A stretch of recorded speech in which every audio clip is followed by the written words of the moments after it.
Hello and welcome back to Geek and Speak, the Geek and Seek podcast. Today, we are having a general discussion about board wipes in Commander. We're going to be talking about our personal favorite board wipes and then what we are looking for in our board wipes when we're picking them for our decks. So, joining me today, hi, I'm your host, Morgan. Joining me today, we have back from a 2-week break while he was in recovery from a surgery, we have Jason. Jason, how's it going? It's going great. That was the most pain I've ever been in my entire life, and I'm glad it's over. Feeling a lot better. Glad to be back on the podcast. Yeah, for sure. And he was still editing behind the scenes. You know, I hung out with Jason a couple times while I was in recovery, and it seemed miserable. So I don't not jealous at all. And then also joining us today is Preston. Preston, how's it going? Going pretty good. Just chilling out, ready to talk about some board wipes. Heck yeah. I also like to blow things up. So before we get into it, if you would like to support either the podcast or our gameplay series or anything else cool that we are doing here at Geek and Seek, we have a little bit other stuff that's, sporadically happening. You can support us over at patreon.com/Geek and Seek YouTube. And if you can't support us financially, that is fine. You can just help us out by boosting the algorithm stuff, by liking our videos, leaving comments, subscribing, and checking out our other videos. We have over 200 videos. That includes now almost 40 episodes of the podcast. That's 30 episodes of gameplay. That's all sorts of other stuff going on. So check that out. And then we also have, here's my favorite comment from this week. If you would like to see yourself highlighted in the comment of the week, leave comments on our videos. But this is from the last episode of our gameplay series where we were all playing partner pairs. This is from Smitchy, I believe, or S. Mitchy, I don't know. So many unexpected turns in this game. One reason I love Commander so much is that one spell that changes up a hopeless seeming situation. Heck yeah, I agree. Jason, you weren't in that game, but Preston, you were in the partner episode. Felt like there were a lot of those, weren't there? Yeah, that was maybe one of the most back and forth games we've had. Yeah. I feel like I was consistently the threat, but there were several other moments where everyone else was like, oh no, they might pull this off. So yeah, it was a good one. And lots of board wipes in that game. So all right, let's go ahead and before we hop into our main topic, let's go ahead and cover a couple things of news. Not news related, but we did just recently hit 2,000 subscribers, which is thank you. Seriously, thanks. We started taking this channel seriously again like a year and a half ago almost. Probably so 2 years ago. Yeah, well, it was probably around summer 2 years ago, right? Well, so it was about 2 years ago exactly that we started the channel back up. But then it took another several months before it became a Magic only channel, and then it was a consistent release schedule. Point being is that we've been doing this for a while. We're not a very big channel, so the fact that there are people who care about the videos we make, and 2,000 might not sound like a lot, but it is to us. It's nice to see. Moving on to real news, this is something that we've talked a little bit about MagicCon previews and stuff, but starting in Bloomborough, which is the standard set coming out in August, we are getting a templating change, and that is highlighted in one of the preview cards, which is Lumra, Bellow of the Woods. So I can rest my voice. Does one of you two want to read that card? All right, so Lumra, Bellow of the Woods. It's a star legendary creature, elemental bear. 4 and 2 green with vigilance and reach. Her power and toughness are equal to the number of lands you control. When she enters the battlefield, you mill 4 cards, then return all lands from your graveyard to the battlefield tapped. Did you guys catch it? Preston went in autopilot and corrected the change. It's no longer enters the battlefield. It's enters. When Lumra enters. Yes. Oh. Now, first of all, Why? Well, they said it's just to make it more comprehensible. Like enters, what else is entering from where else? There's no other interaction. The only enters in the game is entering the battlefield.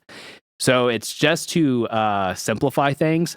The cynical view is that they're just making more room to put more words on cards to make them more complicated, which might be true. But overall, I actually kind of like the change because we do shorthand all the time, right? Like, cards say shuffle their, they used to say shuffle your library, and now they just say shuffle. Like I'm all for these shorthand kind of things, or like keywording things that didn't used to be keyworded. But do you think that there's other things that they could do this with other than enters? Or does it get to a point where we're simplifying things too much that it's not helpful anymore? One thing that I like, and I don't think this is the first card that has done this, when it talks about, it entering, it just says Lumra. It doesn't say Lumra, Bellow of the Woods. It just says Lumra when Lumra enters. It's probably a good thing. It's definitely going to take a while to get used to saying it like that. Like how I read it wrong because I'm just so used to saying enters the battlefield on all the cards. I didn't even notice that you read it wrong until Morgan was like, Preston corrected himself, and I was like, wait, what? I noticed it as I was saying it because I was reading along, because I was reading, but I just said it without thinking. Like the two sides of my brain just derail for half a second. Yeah, I feel like that's going to be like a lot of Magic players, like even like like with my little placeholder cards that I leave in my deck for like the expensive cards for so that I could still technically play my deck even though the real card is off yonder. I shorthand ETB, right? So yeah, well, everyone does. Everybody does, because that's how enters the battlefield. ETB. Good gosh, we're not just gonna say whenever this ease. That would sound silly. Well, it's like the Twitter predicament where you're capped out on how many characters you can have, right? So eventually people just start talking dumber and dumber and dumber. Yeah. Oh my gosh, people can only think in 140 characters. Yeah. So I don't know. Overall I actually think it's fine. And, they changed it recently to mana value instead of converted mana cost because it's straightforward, it's less wordy, and it's like at first people are like, but I'm used to saying converted mana cost. But now we say mana value, and we're just like, all right. That one is different because I think that mana value kind of makes it's a little bit more clear as to what you're talking about. Right. Yeah, that they specifically also said that leaves is not getting shortened because leaves can refer to too many things. Right, because that can leave your graveyard, that can leave the battlefield, that can leave your library, it can leave your hand. Exile. It can leave exile. Right. Becomes too ambiguous. Yeah. Yeah. Overall, I'm okay with the change, but it will take some getting used to because I'm used to saying ETB and whatnot. But the only other piece of news I had for today is, did you guys ever hear about Magic Spell Slingers? Yeah. Was not something I ever tried or got into. And you know what? You must be in the majority, Jason, because the news around it is, so for those of you who don't know, it's a mobile game that's supposed to be like a simplified version of Magic the Gathering, and it's supposed to kind of teach people basic game mechanics while not even really being Magic, but it has like a lot of the like planeswalkers and stuff and whatnot. But it is as of March 6th, which is yesterday of the recording of this podcast, they shut off in-store purchases, and then the game is officially going away on June 4th. Probably surprising no one because no one was playing it. Yeah. But yeah, I think I maybe downloaded it back when we were first getting into Magic for like a day. Well, remember it also hasn't been around very long, actually. Like it came out. Oh. It's only been around for like a year and a half, 2 years, something like that. Like it's then maybe it was a different game.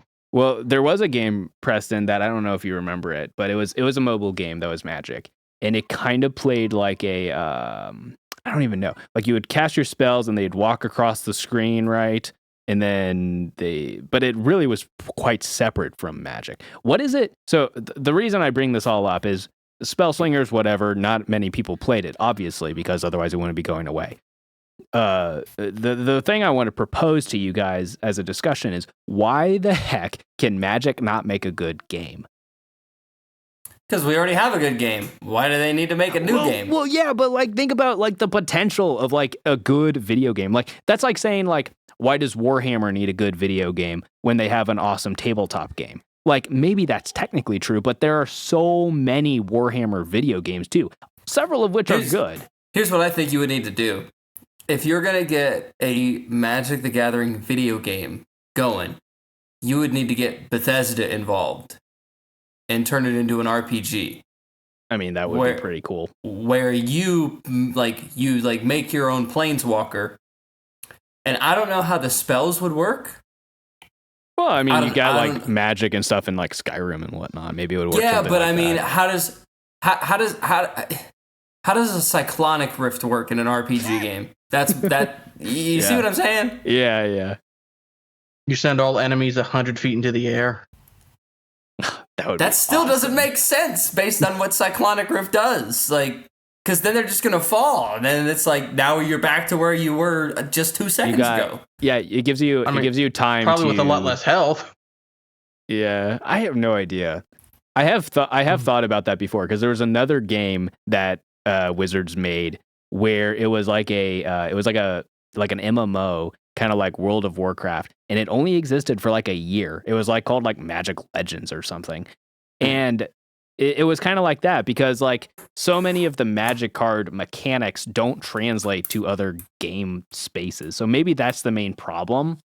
But it just seems like a missed opportunity. You know, we have Dungeons and Dragons video games, we have Warhammer video games. It just feels Wizards of the Coast and Magic the Gathering are big enough that I feel like if they really wanted to make a good video game, they could figure out how to do it. But then if they do make a good game, think of what it would do for Magic's IP. And maybe we'd get less Universes Beyond. But think about the DLC stuff that could be potentially involved in this video game. Dude, it would be pretty cool to, be able to like cast a Gandalf in this video game. You just bring all the DLCs are just Universes Beyond.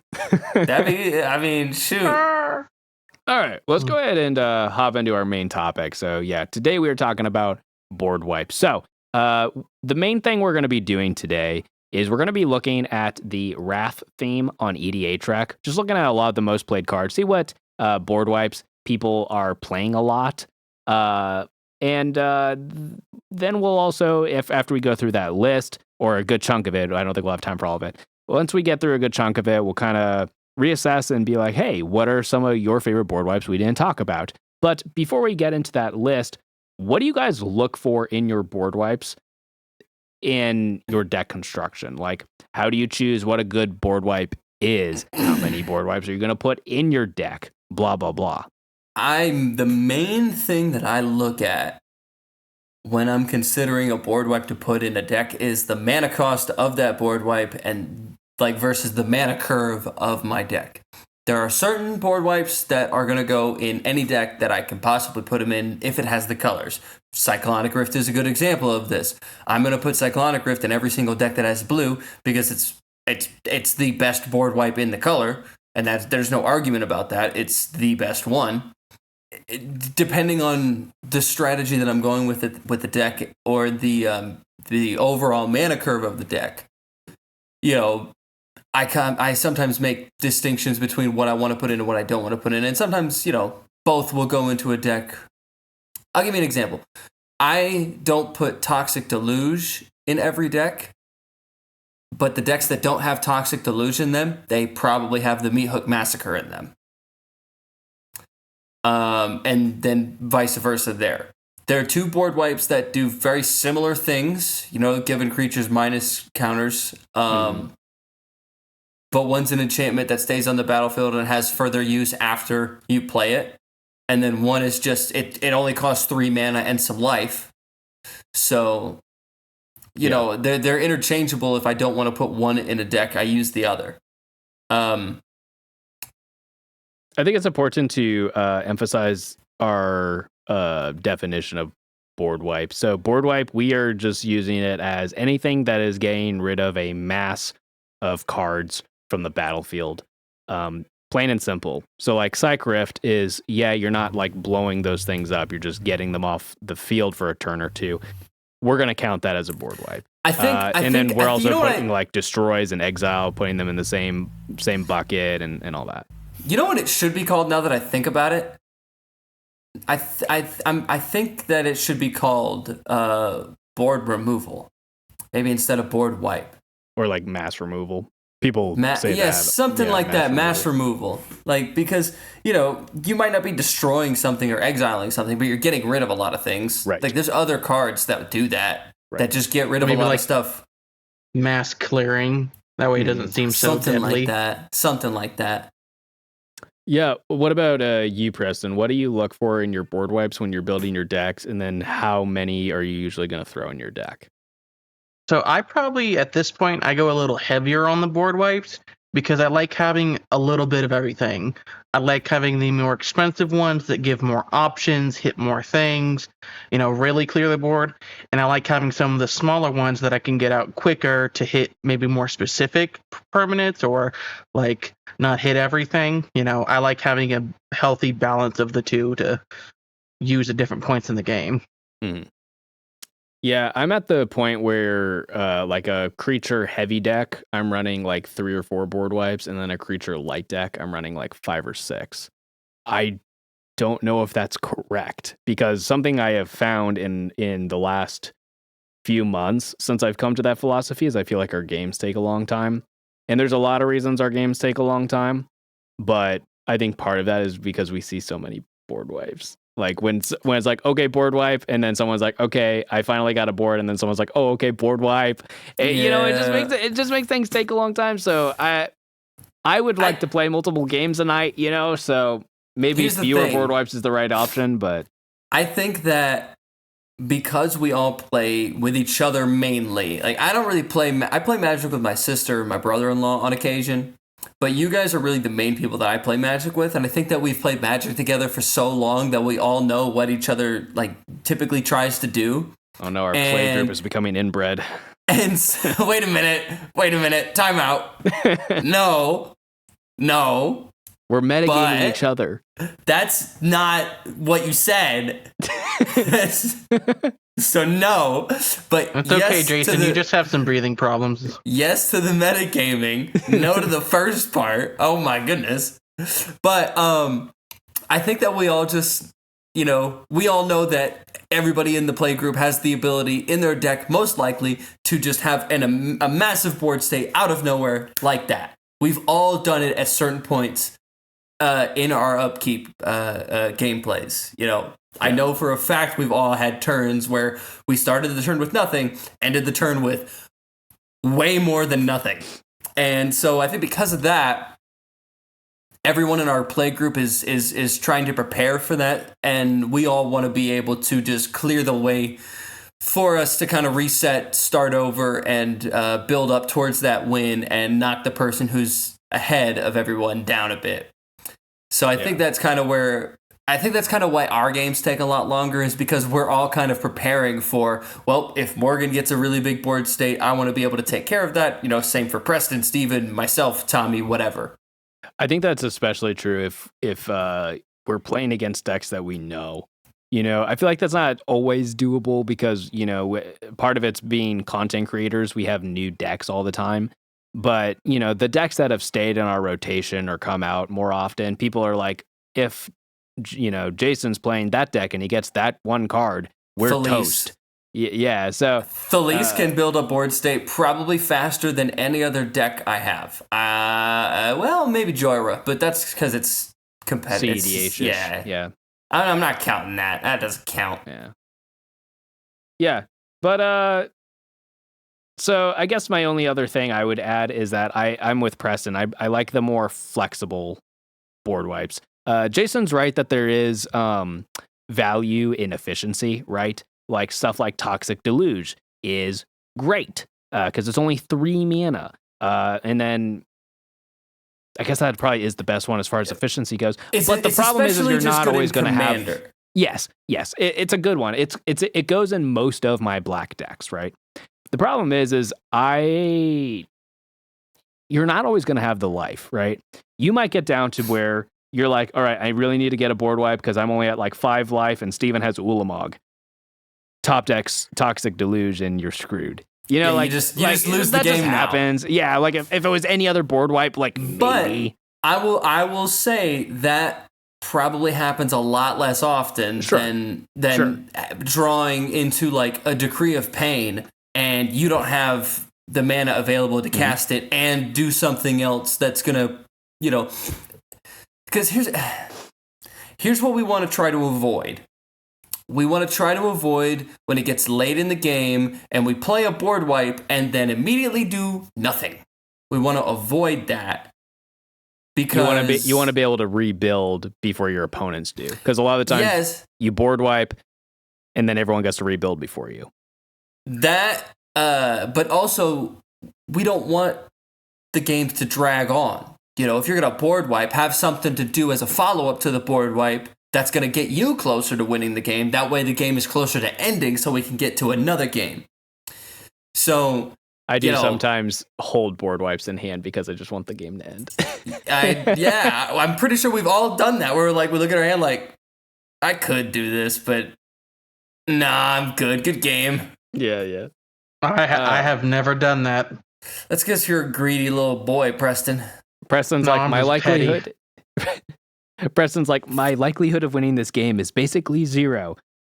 But it's not quite 0. I'm gonna make you earn it. If you want me dead, you earn it. So you're saying there's a chance.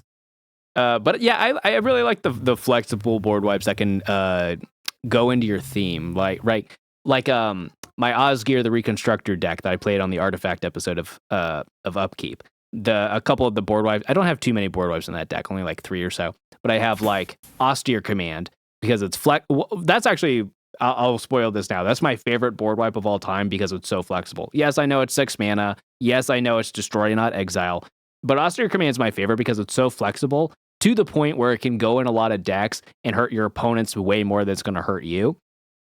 So Austere Command, you just, unless you really have to, in my Osgear deck, I just don't choose artifacts. Another example is Organic Extinction is in that deck. It's destroy all creatures that are not artifact creatures, you know? So like if you can find board wipes that really go with the niche of your deck, obviously those exponentially go up, but those are niche enough that like you can't always rely on those, right? Like you wouldn't play Organic Extinction in a deck that's not an artifact deck. Like I can't remember the name of it right now off the top of my head, but in the Elevere precon, the auras and like the equipment in that deck that I got that I played at the precon of, there's a white board wipe that says destroy all creatures that aren't enchanted. Yes.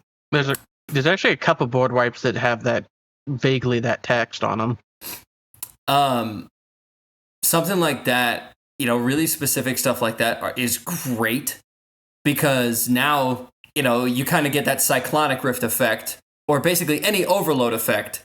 Because I'm pretty sure all cards that say overload deal with like other people's stuff that you don't have. I could be wrong about that, but I know Cyclonic Rift and like cards like Vandal Blast, those are, you know, they turn target something you don't control into each overload, something you don't control. You know, you kind of get that effect with certain board wipes where now you're just affecting other people's stuff and all your stuff is safe. Those are, like, to me, the best board wipes that you can play in any situation. But as far as, you know, the usefulness of those board wipes at any particular given moment, probably not going to be on par as your Cyclonic Rifts, your Toxic Deluges, your Blasphemous Acts, your Farewells, things like that. Yeah, so the card that Jason was referring to is Winds of Wrath. For 3 whites, it's a sorcery that says destroy all creatures that aren't enchanted. They can't be regenerated. So if you're playing an aura deck, that's a pretty decently one-sided board wipe. Like, you're going to be able to keep most of your stuff. You're going to get rid of most, if not all, of your opponent's stuff. That's pretty good. And I know that this wasn't, at least from what I've seen playing recently since the new Eldraine set came out, you know, And that's not a new card from that set. No. It was in that pre-con, yeah. The enchantment auras, like tokens that get made that were from that Eldraine set. Tokens. I don't really, I don't see people playing those a whole lot. It wasn't something that seems to have taken off. But, as someone who did play that deck and did play with that mechanic, it's pretty good. It's pretty fun. If you build the deck the right way, it can work really well. Yeah. Just kind of wanted to throw that in there about that. Yeah, so I figure now is a good time to we're going to start going through the Wrath theme section on EDHRec, and we're just going to kind of highlight some of the board wipes that a lot of people are playing, and then we're just going to briefly react to them. We're going to see how many of these we can get through, and let's say in the next 15 minutes or so, let's see how many of these we can shoot through really quick, and then after that, if there's any in our personal top fives that we didn't talk about, we'll go back and make sure we hit them. But the number one, I don't think there's a way that I can specifically dial this in to only show overall what these are on EDHRec, but the number one card for high synergy on the Wrath theme is Wrath of God, which is if you go to it specifically, it is in 8% of all white decks, according to EDHRec.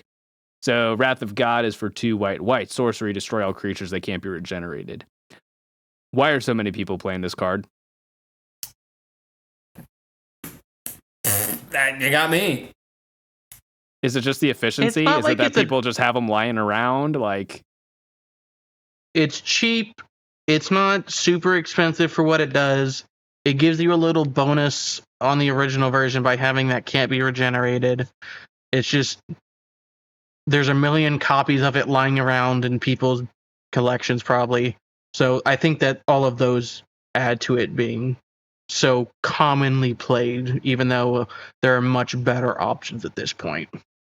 It's also only $3, so I guess that might be if you need budget Wraths, it's not a terrible choice. Budget Wrath, mana efficiency, it makes sense that it still sees play, even though that there are much better options. Yeah, and the fact that it's a sorcery too,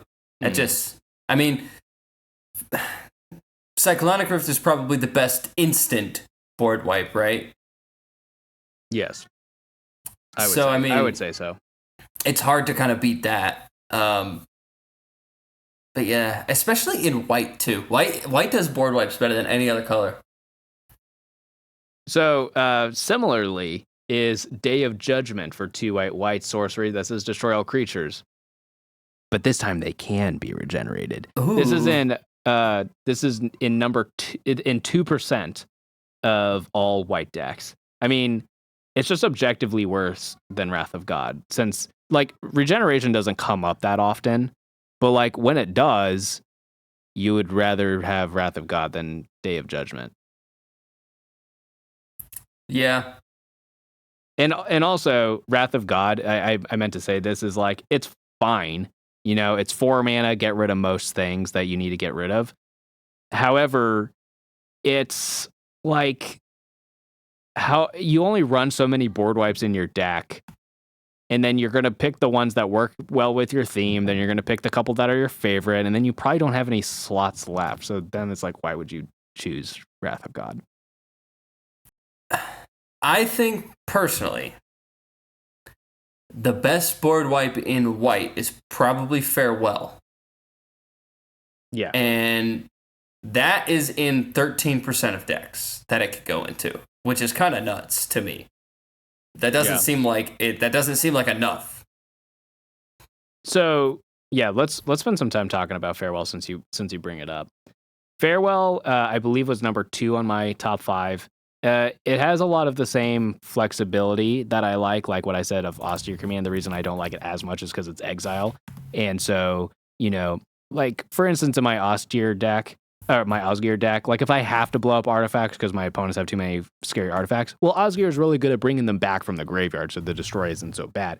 The exile is something you have to play around, right? Mm-hmm. So, but isn't Farewell still a $7 card? It was $10 for a while, even though it's got a couple reprints in the last few months. Is that part of it? Is part of it that it's just a newish card? It's only been out for like 2 years. I mean, I'm seeing it for as cheap as $5. Oh, okay. So I mean, there's definitely versions of it that are, 8, 9, 10, even close to $20, but you could find it for $5. Here's something else. I think that we all need to get over playing heavily damaged well, not heavily damaged, but heavily played cards. I think we all need to get over it. Yeah. It's the same card. It doesn't look as pretty, but it's Maybe it's cheaper. got a dink in the corner, but still playable. You're gonna sleeve it up anyways. Yeah, it's gonna do the same thing. And instead of spending $10 on it, you spent $2 on it because it's heavily played. Yeah. I think it depends. Like if you have a deck that you're specifically trying to bling out or something, you should. Well, yeah, obviously. Or if you're gonna. I'm not saying you shouldn't, ever try to just get a deck that has all cards that look really nice or it's like all foils or something. But I'm saying, and I'm not even saying, every time you want to play a card that's expensive, you should just buy a heavily played version of it so it's cheaper. But I'm just saying, I feel like that there's this unspoken stigma about playing cards like that just because they don't look good. Well, I think part of that's too is that for constructed players, if your card's damaged in specific ways, it could be considered a marked card, and then you could be disqualified. Well, yeah, but don't play those in tournaments. Okay. Well, how often have we ever talked about tournament play? I would talk about tournament play every episode if you guys let me. No, you don't need to do that. No, you don't. Nope. Preston, what do you think about Farewell? I do. It is definitely the best board wipe in the format at this point, for sure. So you guys aren't scared of the exile clause? I don't. I want to say I disagree that it's the best board wipe in the format. I still think Cyclonic Rift is better, but continue. The reason I think it's the best, but so many people don't like it, is that exiling. It's like I don't want to exile my own stuff. Like I like my stuff. I don't want to get rid of it, but for all of the stuff you're exiling from yourself, you're hitting 3 other people's stuff with exile. Mm-hmm. That's going to turn out in your favor 99.99999% of the time. Because even if you have the best board right now, you're still hitting 3 other people's boards. You could still win that exchange a lot of the time.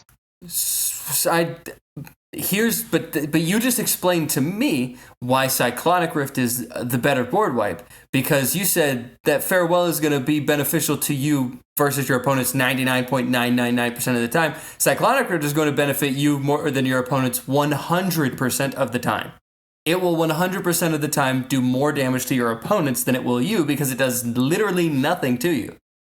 But as far as being a white board wipe, I do think Farewell is the best board wipe in white. Cyclonic Rift to me is the best in the format, but Farewell is definitely it's second best. I'll say it's second best, specifically because of the exile clause, and it exiles graveyards. What board wipe exiles graveyards? There isn't. I don't think there's cards that exile board wipe or graveyards, but not as board wipes too. I don't think. Farewell is it also goes up in value if you're not scared about you losing your stuff. Like for me, like I said, like in my Osgear deck, I wouldn't run Farewell because I want my graveyard, I want my artifacts because I can get them back really easily. So I wouldn't run Farewell in that deck. But a deck I do run Farewell in is my Quasar deck, Augur of Agonies. I'm just trying to draw a lot of cards. All of the creatures I have lying around, all of the artifacts I have lying around, they probably already gave me the value I needed out of them. So I do have Farewell in that deck because I'm just trying to draw a lot of cards. Most of my stuff already gave me the value I needed. That's a really good board wipe in that deck. Calamity's Wake. It's 1 and 1 white, and it says it's an instant, and it says exile all graveyards. Players can't cast non-creature spells this turn. And then you exile Calamity's Wake. That's a really good card. That's a really good card. I can't think of anything that does something like that. Farewell's the only one that doubles as a board wipe and graveyard hate, I think. There's lots of stuff that exiles graveyards. But I do wish there's some board wipes that like destroy creatures and then they go to exile. That's about the closest I can think of off the top of my head. Yeah, I was trying to think of something like that, but I couldn't think off the top of my head. So let's diverge again from the list because we've talked about Psychrift a couple times. So I figured let's just finish talking about Psychrift so we don't have to keep bringing it back up.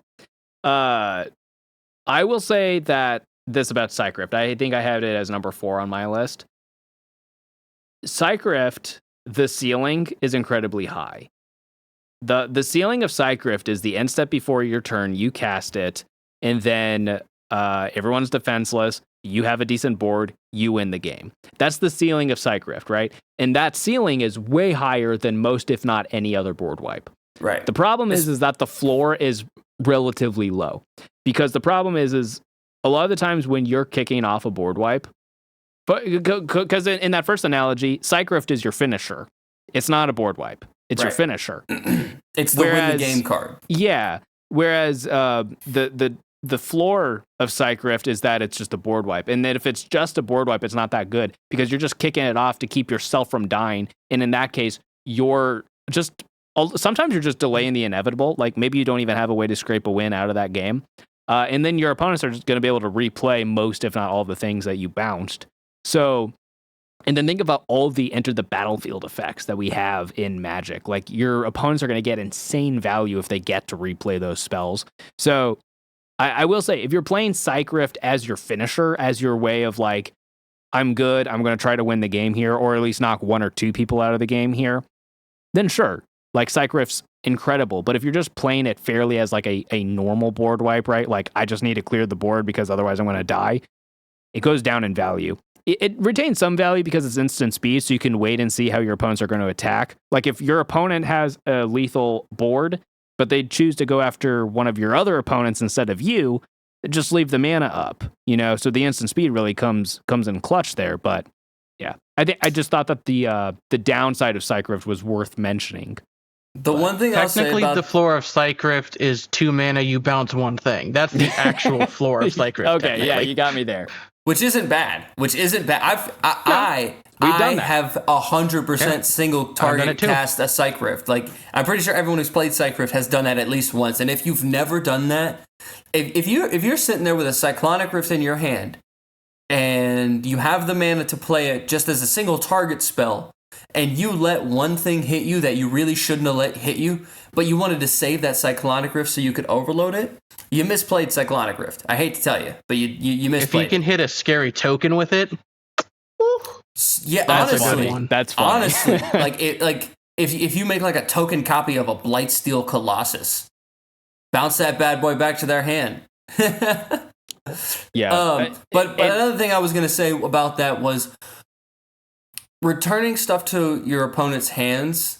It definitely has its disadvantages, especially with, like you were saying, the enters effects. Yeah, right. See, look, we're still not there.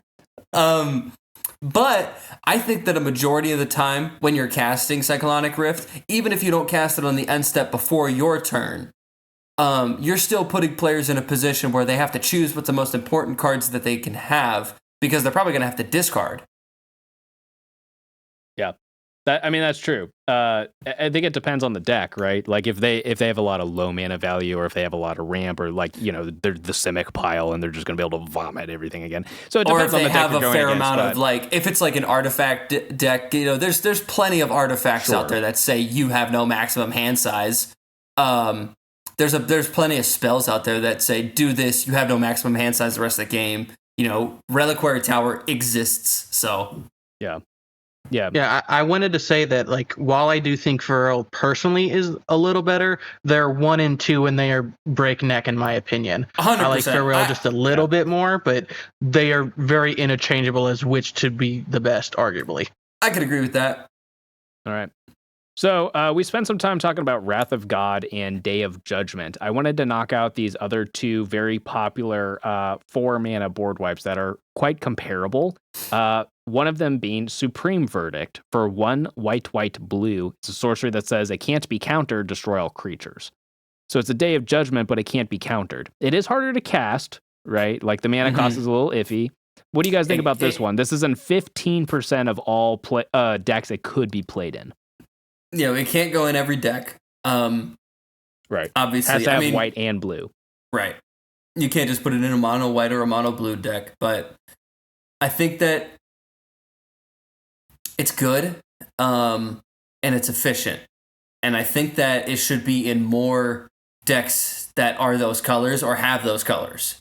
Yeah, 15% is actually a little lower than I would have expected. I guess this is also counting all the 3 and 4 and 5 color decks, right? But I mean, so maybe 15 seems fair. But especially for a board wipe that can't be countered. Yeah. I mean, I would imagine that any card that says this spell can't be countered would be in a lot more than just 15% of decks. I think it's just a playgroup thing. More playgroups are going to have more counter spells, less. Some playgroups will have less.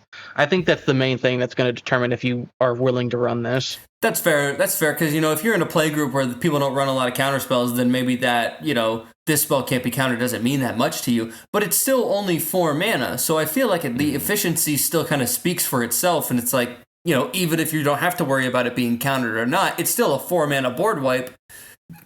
I don't know. I do have it in one deck, and then I have one other deck I've considered putting it in. I think it's good. I think, like I said, I like the more on theme or more flexible board wipes. But as far as just efficiency goes, it's hard to beat this, especially because it got reprinted recently, so it's only like $3. It's also white and blue, so you have so many other good options anyways. It's not like you have to run this one specifically. I think that's another big reason. You can run Farewell and Psych Rift. Yeah, you go. Yeah. One card that kind of goes with Supreme Verdict. It's more expensive in mana, and it's white and black instead of white and blue, but Merciless Eviction. I don't see that card played as often as I think it should be. Well, isn't it just bad Farewell? It used to get played a lot. Like people used to eat that card up, but I feel like there's no way now that it's worth playing. I think it absolutely is worth playing. So just because Farewell exists, you completely take that out of your decks? You don't run both? Well, no. I used to have Merciless Eviction in one or two of my decks, but it just gets cut because there's so many. Like I said, the board wipes that are on theme, your favorite board wipes, because I like the flexible ones. And Merciless Eviction is incredibly flexible. What? Yeah, but it's 6 mana and you only get to choose one. Farewell is 6. Austere Command is 6 mana, and you get to choose 2. And none of it exiles anything. That's twice as many. But none of it exiles anything. So to me, Merciless Eviction is just as good as Austere Command, because while you only get to choose one, you're exiling stuff instead of destroying them. And Merciless Eviction can hit every creature instead of you having to... Here's the thing. If you want to get rid of all creatures with Austere Command, you're really choosing one mode. And that mode basically says destroy all creatures. Like you choose 2 modes, which one is destroy all creatures with mana value 3 or less, or mana value 4 or greater. That's essentially one choice of destroy all creatures. If you do that same thing with Merciless Eviction, not only are you getting rid of all the creatures, you're exiling them. Mm-hmm. So it gets around indestructible. And so I think get brought back. I think Merciless Eviction, there's enough argument for it to be played more than what it's currently being played. I think it's only in like 9 or 11% of decks.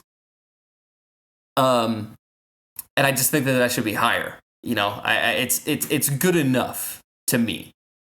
I don't fully disagree, but my one counter argument is if I'm playing black and I'm willing to put in an expensive board wipe, I do think there are ones that give you better, like a better high-end value if you're willing to put a little more mana into it. I mean, outside of Farewell, I just don't see any board wipes that are super flexible in those 2 colors. I am not the biggest fan of Austere Command personally. I kind of think it's overhyped, and I don't think it's as good of a board wipe as, but that's just me. That's just how I personally feel about it. Yeah, I mean, I don't think Austere Command has to be a board wipe in every white deck. I think it's more of, if I'm playing an artifact deck, I want to have the option. If I'm playing a big stompy deck, I want to have the option. If I'm playing small creatures, I want to have the option. The more decks that can take advantage of its modality to where it's not going to wreck you. That's why I like Austere Command. I don't think it goes in every white deck. It doesn't go in every white deck, but it does go in a lot. Yeah, I think it goes in more than how many decks did you think? Did you say Austere Command was in? It is in 13% of all white decks. I do think Austere Command should probably be in more than 13% of the decks that it can go in. I will say that. Maybe not. Maybe you get into 4 or 5 color decks. Maybe not. Unless it just goes with the theme of the deck, I suppose. But another card that we haven't even. I think I don't even know if it's gotten mentioned as one time. I don't know if it's even gotten mentioned one time. But Blasphemous Act. Blasphemous Act only hits creatures, but it's potentially like 1 mana. You were talking about ceilings on cards. Like the ceiling on Blasphemous Act is pretty high because you could deal 13 damage to every creature on the board for 1 mana. That's pretty dang good. And what I really like about Blasphemous Act is especially with the cards that we have now that have been printed over the last few years that specifically deal with excess damage, there's a lot of fun, tricky stuff that you can do with Blasphemous Act. What is it, Toralf? Is that his name? The one where whenever a source you control deals excess damage, you can choose another target. Yeah, there's a lot of tricky things you can do with it, specifically damage. Yeah, see, that's the thing. With it being damaged, there's a lot of really interesting interactions that can happen. And it can all start for just 1 red mana, depending on what's out on the battlefield. And even if you're not destroying something, like if something has indestructible, there are ways that you can use that damage to your advantage to either put yourself in a better position than the rest of the players at the table, or use that damage to set the other players a turn or 2 behind. Well, also, isn't it probably just the best red board wipe? Like if you're playing a red deck and you need board wipes, isn't that like probably your first pick? I would say so. I would say that. And the only other one that I gravitate towards, like if I'm playing like mono red, is like Chain Reaction. I like it. It's not as good as those two, but I do like Hour of Devastation, I think it's called. It costs 5, but it gets rid of indestructible on creatures, which is really nice for a board wipe. So those 3 are probably the main ones. I was going to say Star of Extinction. Yeah. Star of Extinction is pretty good. Star of Extinction. It's a lot of mana, but it's 7. Good. It's a good effect. Here's my thing, though. It's the same amount of mana as a Cyclonic Rift. Yeah.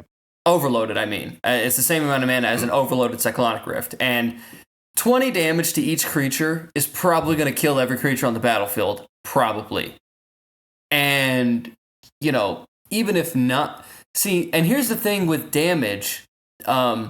you can, if like, let's say, for example, you're playing in a game and one of your opponents has like 3 or 4 25-25s or 3 or 4 like 30-30s or something like that. And you swing at them and they blocked and their creatures don't die from combat, but the creatures have still taken damage. And then you cast a Star of Extinction or you cast a Blasphemous Act, and that spell is going to do the remaining damage needed to kill those creatures. That's kind of one of the things about damage that makes it interesting, is you can kind of get a little tricky in that sense. Yeah. There's ways to get around maybe not being able to kill like the biggest things. There's tricky And then it hits a land, which is nice. I do like that. Yeah, Star of Extinction destroys a land. There's a lot of really scary lands in Commander, so that is also nice. Yeah. So speaking of Blasphemous Act, here's a card that I have never put in a deck. Vanquish the Horde. For 6 white, it's a sorcery that says destroy all creatures, but it costs 1 less to cast for each creature on the battlefield. This is a $6 card. It's in 5% of all white decks, so people are playing it. Maybe it gets standard play. It's still legal in standard. Maybe that's why it's $6. But it's I remember there was so much hype around this card. It was like, oh my god, it's the white Blasphemous Act. There's no way it's that good though, right? Like, why not? Why not? Why isn't it that good? What do you mean? It's only at worst, it's 1 mana more than Blasphemous Act, but you're getting the destroy. You're just destroying things straight up. But so but like you said, there's a lot of decks that specifically care about the damage, right? So in those decks, then like Blasphemous Act goes up in value a lot. See, but that's mostly red decks though, because that's what red wants to do as a color, and white, honestly, white didn't really need this.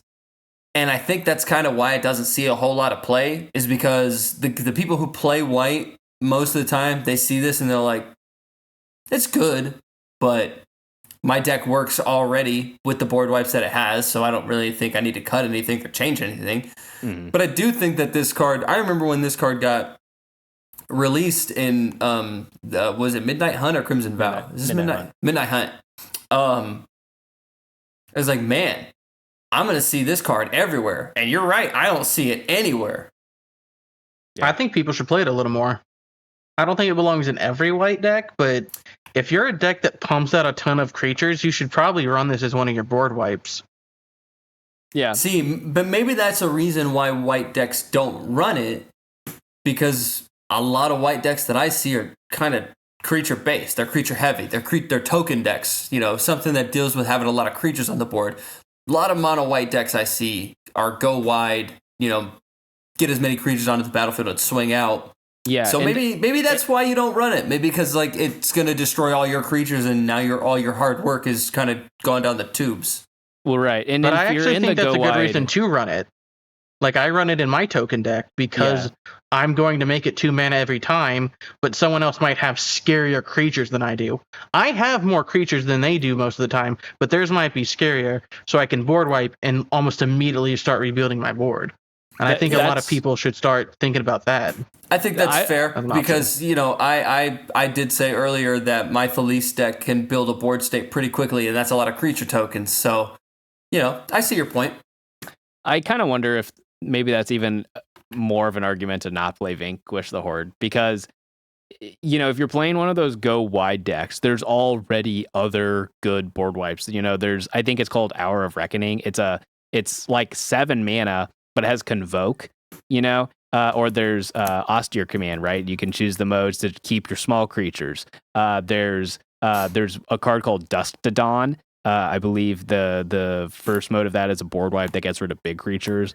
So if you're playing it, and you're also running fewer board wipes in those decks. In go wide decks, yes, you have to have some board wipes, right? Just in case. But instead of running 5 board wipes, you're probably running like 3. And then I just named 3. So it's like Vanquish the Horde. Like, maybe you'll play it, but like, I don't know. You know what's interesting? There's Dusk to Dawn, but there's also a card called Dawn to Dusk. Maybe that's what I was thinking of. Well, Dusk to Dawn does what you said. It destroys all creatures power 3 or greater. And then it has return all creature cards of power 2 or less from your graveyard to your hand. That's the Dawn ability, and it has Aftermath, so you can only play it from your graveyard. But Dawn to Dusk, it's like a single target. You destroy an enchantment, or you return an enchantment from your graveyard to your hand. That's it. It doesn't do the same thing at all. So the last big board wipe that I feel like we can't not talk about is Damnation. So we talked about a bunch of other 4 mana board wipes, and this card is actually part of the reason we decided to put a board wipe discussion on our episode idea sheet that we have, is because there was an episode of I don't remember which one. We had an episode of our podcast semi recently where we got into a debate on even if Damnation is good. Because Damnation is for 2 black sorcery, and it's basically the black Wrath of God. But it's, instead of $3, it's $22, and it's a 9% of black deck. So I think it's because, like, yes, black does have board wipes, but black really only has board wipes that deal with creatures. And then Damnation is also like one of the more efficient options. The only other like really efficient option is like Toxic Deluge. And then a lot of the other black board wipes are like 6 mana. So I think that's why it's a $22 card, but that just doesn't seem worth it to me. I would not spend, like, if you are building a deck that has black and white in it, aren't you just going to make all your board wipes white? Are you even going to run Damnation?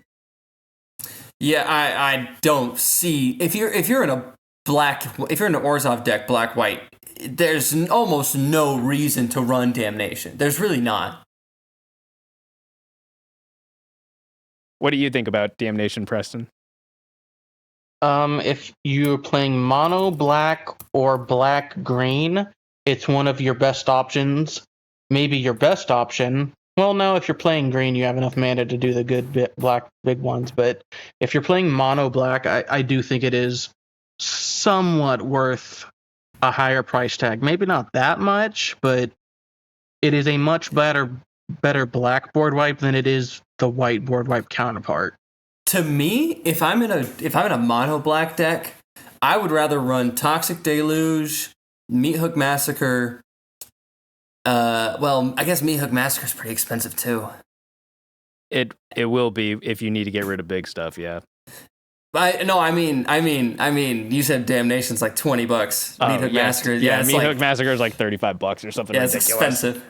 But still, my point is, like, I'm talking to, like, just strictly playing cards that are better. If I'm in a mono black deck, I would rather play Decree of Pain, personally. I would rather pay twice as much mana to not only destroy every creature, but draw a card for each creature destroyed. Like, 8 mana, destroy 10 creatures, draw 10 cards. That's efficient. That's less than a mana per card. Which forget Commander, in any Magic format, if you're paying less than 1 mana per card you're drawing, you're probably going to win the game because you're drawing cards at such an efficient rate that no one else is getting. Yeah. So I would rather pay twice the mana to get, that effect from Decree of Pain. And then even cycling Decree of Pain can be good. Cycling a Decree of Pain can completely wipe a token board. A board of 1/1s or a board of 2/2s can completely get rid of it. Yeah. So let's go ahead and we're running a little long. So let's go ahead and just hit our couple favorite board wipes that we didn't talk about yet. So just to wrap up on Jason's point about Decree of Pain, that's my favorite black board wipe. That was number 3 on my top 5. It's my favorite black board wipe. It is 8 mana. That is a lot. But I feel like by the time, especially in Commander, right, where you have 3 opponents instead of just 1, I feel like most of the time you're going to be able to get there, especially if you're, piggybacking off of like green and you're ramping. You're probably going to get there. And then the card draw is insane. You're going to draw so many freaking cards that even if, 8 mana is at the point where you're probably going to do this and then have to pass the turn, right? Which we said we don't like doing with our board wipes, but you just drew so many cards that like you're gonna be set up okay probably. And then I like the modality of if you really need to or want to, you can cycle it. So you just discard it, draw a card, and then you give all creatures -2/-2. That will wreck some decks. So 100%. I like the modality. I like the modality of Decree of Pain. The only other card on my top 5 that we didn't touch on is Ondu Inversion. So this is for 6 white. It's a sorcery that says destroy all non-land permanents, but it's a MDFC. So the backside is a tapped white land. I like the modality. If you need the land, it's a land. If you need a hard reset, it's a hard reset. And, I think maybe all decks should have a hard reset, whether it's this or Hour of Revelation, something like that destroys all non-land permanents, Obviously, it would be better if you could keep some of your stuff. Choose one of those more flexible or more niche board wipes that we've mentioned. But if you need the hard reset, seems good. One that's not, because we talked about every one that I had on my list for my top 5, but one that I did want to bring up that isn't on my top 5 or anyone else's that I've seen, I wouldn't necessarily call it a board wipe because it doesn't hit everything, but I think it's really good and I think it needs to get played more. Culling Ritual. Culling Ritual it destroys each non-land permanent that is mana value 2 or less. So now you're getting rid of people's soul rings, you're getting rid of people's mana crypts, you're getting rid of stuff like that, but you're also getting rid of their tokens, like their artifact tokens, their creature tokens.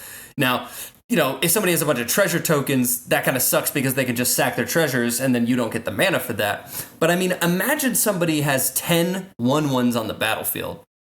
You just destroyed 10 1/1s and now you have 10 black or green mana to work with, and you spent 4 mana to do that. I think Culling Ritual is a really, really, really good card. Might not fit into the board wipe category necessarily, but it is something I wanted to bring up.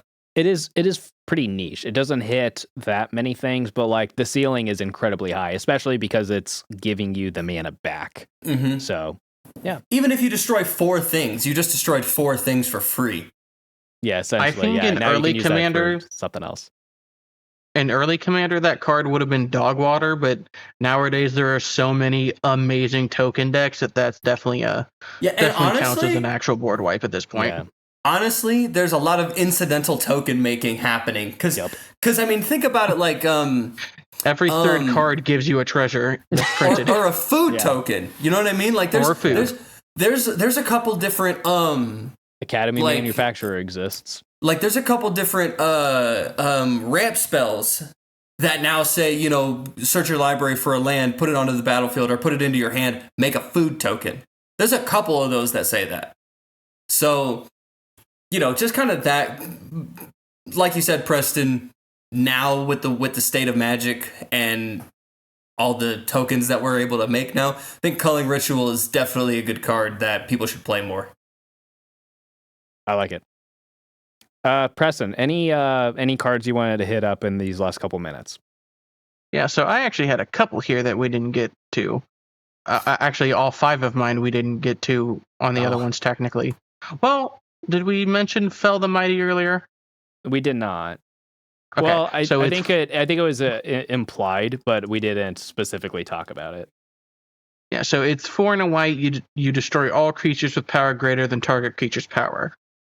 Just a solid, great, like if you have a token deck or a deck that like little guys matter, really great card to just take out all the big stuff. You're left with your awesome token army, and you can swing in to hopefully try to win the game. So it costs 5, which is pretty normal for a board wipe, but it can be a pretty big swing on board state in your favor. It does have the potential of getting basically countered if they take out the creature you target. That's what I was which sucks a little bit. I have had that happen, but I'm still willing to play it in a token deck or like a little guys matter deck because it does still have that great potential. My next one was Bontu's Last Reckoning. It's 1, 2 black sorcery, destroy all creatures. Your lands don't untap on your next untap step. This is my favorite of the black board wipes, I think, because it only costs 3, no life, no extra mana, just clear the board. And I'm willing to take a turn on it because I use this card in my assassin like tribal deck, which makes 1,000,000 treasures. So I will still have mana my next turn in that deck. So I'm never really too worried about that. Yeah. I guess that is true. If you're going to have treasure tokens or a lot of mana rocks or something like that, then it's probably not that terrible. But I think you have to have that set up and be that kind of deck. Otherwise, taking the turn off is pretty devastating. Either that or, you know, if that's the only thing that you do that turn and then just leave all your other lands untapped. That's true. You could do that. Yeah, like I have used 3 treasures to cast this before, left my lands untapped for that turn, and I'm ready to go next turn. Yeah. Then I have River's Rebuke. It's a sorcery 4 and 2 blue. You return all non-land permanents target player controls to their owner's hand. So my last 3 all kind of work in the same sort of thing. I have that, Aetherize, that costs 4, return all attacking creatures to their owner's hands, and my favorite board wipe of all time, probably not the strongest, but my favorite, is Settle the Wreckage. 2 generic, 2 white, you exile all attacking creatures. That player gets to go find a bunch of basics to put onto the battlefield tapped. I like these because of how many games of Commander turn into Archenemy.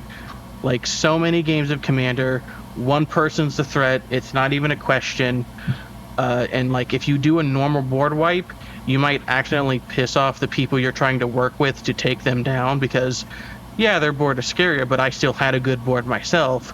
So with this, you just get the strongest player, knock them out of the way, everyone can go team up on them, take them down, maybe take them out of the game if they need to. So I really like these kinds of board wipes. I know a lot of people don't, but I think people should give these board wipes at least a chance in some of their decks. Try them out, see how they like them.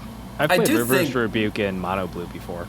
I do think that in Commander specifically, having board wipes that can target single players, it's definitely a lot more useful because it's a multiplayer format, because there are definitely times, like you're saying, Preston, where somebody's the arch enemy and you got to take them down.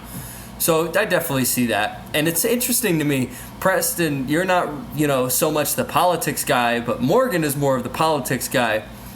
But I'm pretty sure... But half the time I've turned into the arch enemy, so why would I play these? Every board wipe that you have on your list, it hits everybody. Either everybody or everybody but you. Yeah, we didn't even get to talk about Ruinous Ultimatum. Talk about hit everything except for you. Like, yeah. I know the mana cost on that one's absurd. It's 7 mana and hyper specific. But oh man, you ever get to pop off for Ruinous Ultimatum? Oh, it feels so good. Ruinous Ultimatum, it does. It really does. And I don't know if you've noticed this, but when Preston's trying to bluff, he doesn't leave up 3 white for T-Pro. He leaves up 4 white for Settle the Wreckage. I don't know if you noticed that, but he does that. Yeah. He never has it when he needs it, but it is funny. He always has Teferi's Protection when he needs it, though. That's true. He does always have the T-Pro. He's hiding them in his sleeve, I swear. No, I keep a couple in my tangled mess of hair, actually. That's why I keep them, don't worry. No, yeah, but Settle the Wreckage.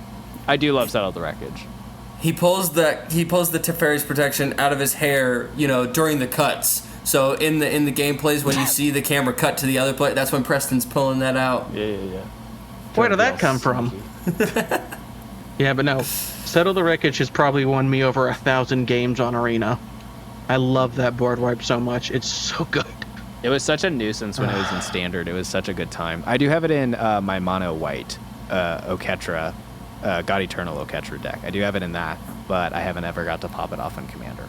But in Standard, man, the things that... And it's funny, too, because in Standard, people are playing so few basics that sometimes they don't even get to go find that many. Oh, then it feels real good. Ooh. I have once or twice exiled like 30 creatures and they had no basics to go get. Or like maybe one. So good. I love that deck. I love that card. The ceiling. All right. Well, that's going to do it for this episode. We're running a little long, so we're not going to talk about something cool outside the world of Magic or do a Q&A or anything like that. But if you have questions, you can leave them in the comments. That might also just be our comment of the week for next week. So tune in next week. Make sure you're subscribed. If I remember when this is coming out on time, tune in Friday because we're playing companion decks. So that should be pretty interesting. So we will see you guys next time. Bye.